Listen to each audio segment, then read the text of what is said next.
Howdy, so I played through Speed Dates, which is pretty self-explanatory as much as you can get. A lot of these type of games have some sort of unique thing to it, or I played another game similar that was called 10 Dates.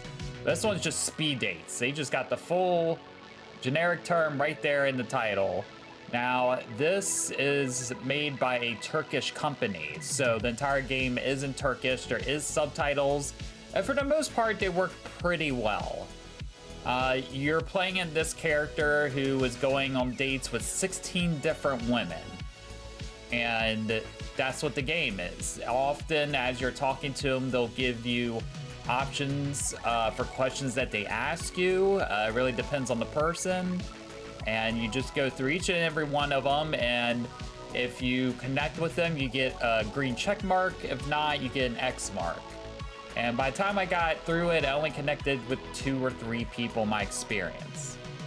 Now, for this type of game, to be honest with you, this game I didn't think was really that good. If you're looking for speed dating games, there are better ones out there. Honestly, there's a lot of things with this game that I kind of took issue with. One is that once you go on all these dates, then that's it. There's no like follow-up date or anything. You just go on all these dates and it's like, oh, check mark, I guess it worked. And there's no follow-up with that.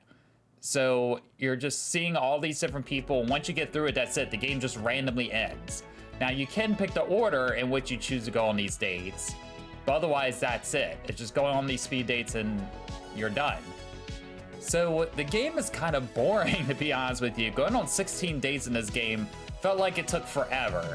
I mean, I probably got through the game in like 3 hours or so in total, but oh my gosh, like these speed dates were dragging because there were somewhat personalities to the dates, but nothing that really stood out. They were not like too unrealistic to where it was like entertaining. It was just kind of dull. The conversations were just conversations you would have with people in real life, but there was no fun to it. They were just like generic questions. And a lot of the time, because there were so many dates, you'd get repeat questions that you would have to answer.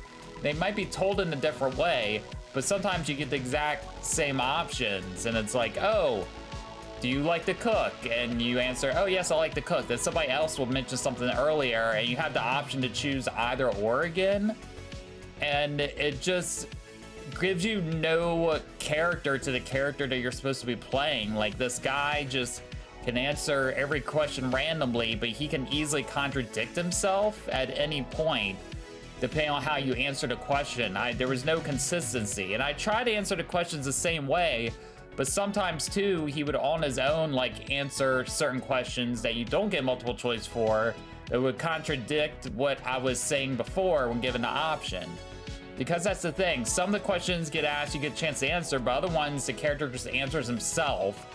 And so it kind of just makes it all for nothing, I feel like. And then I'm like, well, why am I answering these questions when he's answering some for me anyway? And I can't keep a consistent way that I want to play this character. And, you know, the acting for these games are usually not the best, but somewhat entertaining. But the acting overall, some of the women were okay, and then some not so much. But the main guy you're playing, he's not that bad of an actor, actually. I thought he was a decent actor in this. However, this gets shot really awkwardly. Usually in these FMV games, you have, you know, multiple characters on screen, especially the speed dating ones I played. When they're on the speed date, you see both of the characters at the same time. Even if you're the one controlling the guy, you still get options and all that, but you see them both together interacting with each other. That's not how this game works. It shows the woman sitting there at the table talking to your character, like looking over at your character, but then when it switches to the character that you're playing, it's literally him looking at the camera, looking at you, answering these questions. And it's like that every time, and it really feels like they just shot all of his stuff in like a day and then filmed all the women separately. And like the women didn't even meet up with this guy in real life when they were shooting this. That's the vibe I got. I could be wrong, but it just felt so weird that every time he spoke and he was speaking to the woman he was on the date with, he was talking to me. And I'm like, wait, am I on the date with this guy? Is a gamer on the date with this guy or the person he's talking to? And it just made it super awkward. And I don't know for the life of me why they chose to film it this way. It's really strange and bizarre. I assume it has something to do with like the way the production was set up, but it just made the experience not only boring, but really awkward at times. So I honestly, y'all, I would skip this one. If you're looking, there's better speed dating FMV games out there.